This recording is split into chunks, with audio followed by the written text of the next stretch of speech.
What advice would you give someone thinking about starting a cleaning business today? Oh, that's a good one.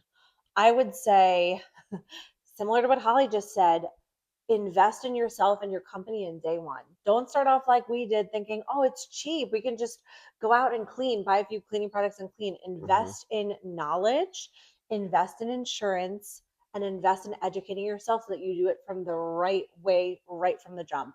Because Hmm. trying to backtrack once you've scaled is so hard. Trying to go So back hard. and fix things is We've so all been there. hard. Oh, Yeah, yeah. I don't we've know if you all have a been different there. Yeah. answer.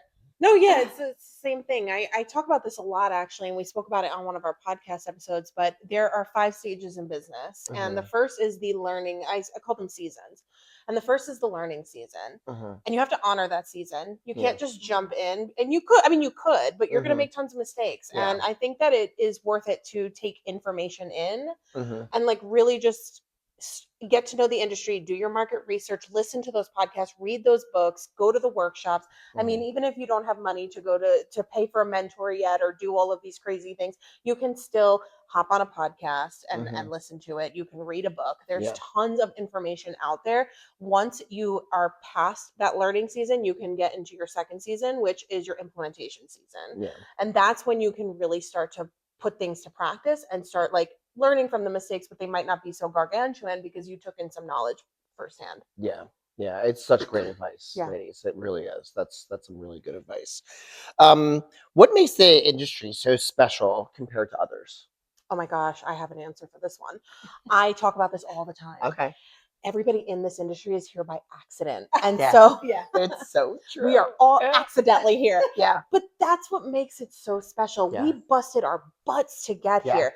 A lot of us have come from really tough situations, Yeah. rejection, Mhm. desperation, Mhm. right? Yep. Uncertainty. Authority, like Yes. tired of listening to authority. Yes. Yeah. Terrible, Bad terrible bosses. bad bosses. Yes. Oh, yeah. We come Yeah. from crazy situations. And this is the thing too, like with the bad boss situation. These are people that are in corporate positions, Oh yeah. right? Oh yeah. And that's how they treat other human beings. Mhm. And you're like, Yep. how is this even possible? I had the CEO of one company that I worked for. He saw me walking into the office behind him, and he chose to close the door and like not let me in behind him. What? Yeah. I And would then have kicked him in the nuts. I wanted to. I really wanted to. Yeah, that's just rude. It was terrible. I would have said to that person, like, oh, obviously your mother didn't raise you right. You hold the door. Literally. You held a door open for a lady. Yeah. Yeah. It was crazy. He saw me walking behind him. It was crazy. That is insane. Yeah. Did you inform HR? Actually, no. I was so young and scared. That's the Mm. problem. People don't realize, I think, too. The difference between the right and the wrong. Yeah. Or they don't think they can speak up. They don't think Yeah. they have a voice. Oh, I just graduated college and I paid all this money Yeah. for, getting a degree. Mhm. This is normal. I guess this is how it is. Yeah, Yeah. exactly. Yeah. And then you come that's- work for people like all three of us, and you're Yeah. like, whoa, Yeah. there are good bosses out there. That's Mhm. crazy. Yeah. It's really true.